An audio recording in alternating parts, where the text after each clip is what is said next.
This device is a legacy of Moonbreeder's toils and sacrifice. I shall hold on to it for safekeeping. Minfilia, are you all right?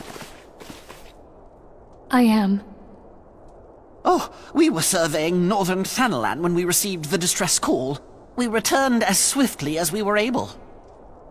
It seems you have everything in hand, however.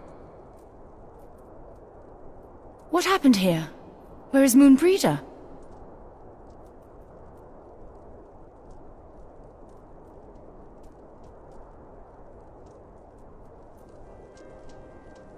She gave her life to temper the Blade of Light. I have no words. Rather than await the inevitable, she took her fate into her own hands. Does Eorzea know?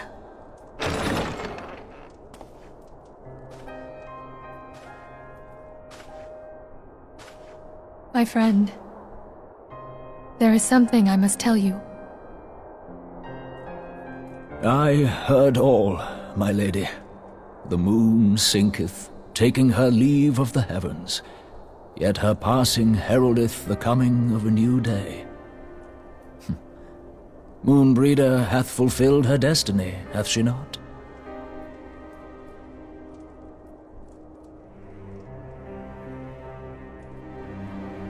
Long ago, far across the seas in the Sharlayan motherland, Moonbreeder and I did study under the sage tutelage of Master Louisoix. Full oft did he impress upon us that knowledge existeth to serve the greater good. This sentiment, however, was contrary to the nation's policy of neutrality, which censured intercedence in the affairs of foreign lands. In spite of vehement opposition, he founded the Circle of Knowing, and journeyed hitherto the heart of Eorzea. Through his noble sacrifice was the realm spared its doom. Yet this great soul, whom all should rightly have honored, was branded a pariah in his own land. His peers did accuse him of forsaking his duty as a man of learning, and of meddling in the course of history. When he left Sharlayan behind, Master Louisoix gave no word to signal his intent to Moonbreeder. Close as they were, as master and disciple, she was deeply wounded by the sudden exclusion from his confidence.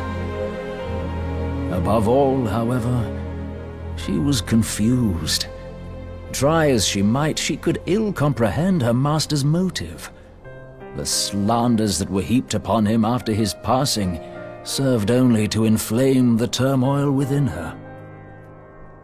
For years upon end, she knew not what to believe.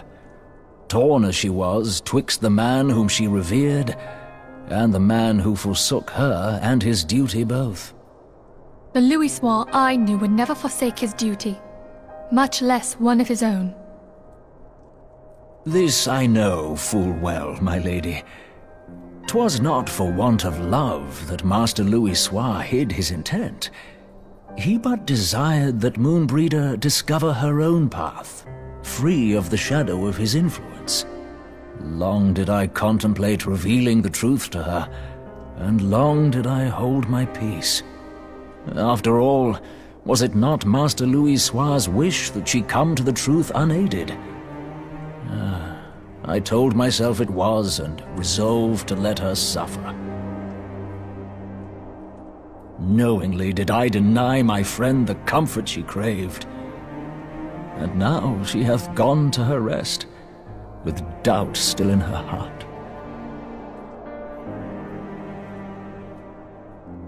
Speakest thou in earnest? Did Moonbreeder truly come to understand Master Louisoix's will before the end? The realization hath set her free. She may now find the peace which hath for so long eluded her. Oh, Moonbreeder, my dearest, how I shall miss thee. Moonbreeder gave her life that we might possess the means to defeat the Scions. Her sacrifice must not be in vain. Let us continue her work on the Blade of Ether and see it to completion. My lady, I would mourn Moonbreeder in mine own way. I beg your permission to return to the Waking Sands. Of course, my friend. Take all the time you require. We shall be here should you have need of us.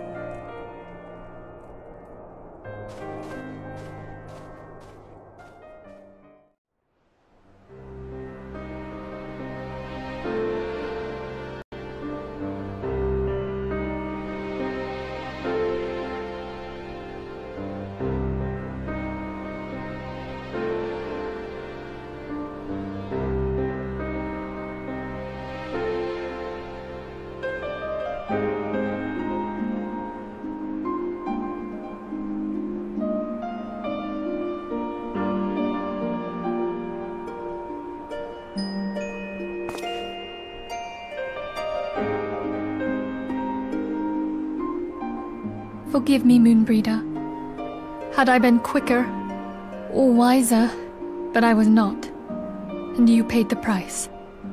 But you would not suffer us to wallow in our sorrow, would you? You would tell us to pick ourselves up and get on with it.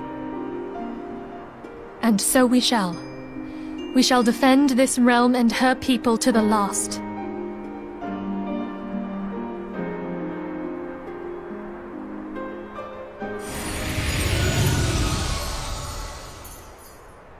Life for death, a fair exchange.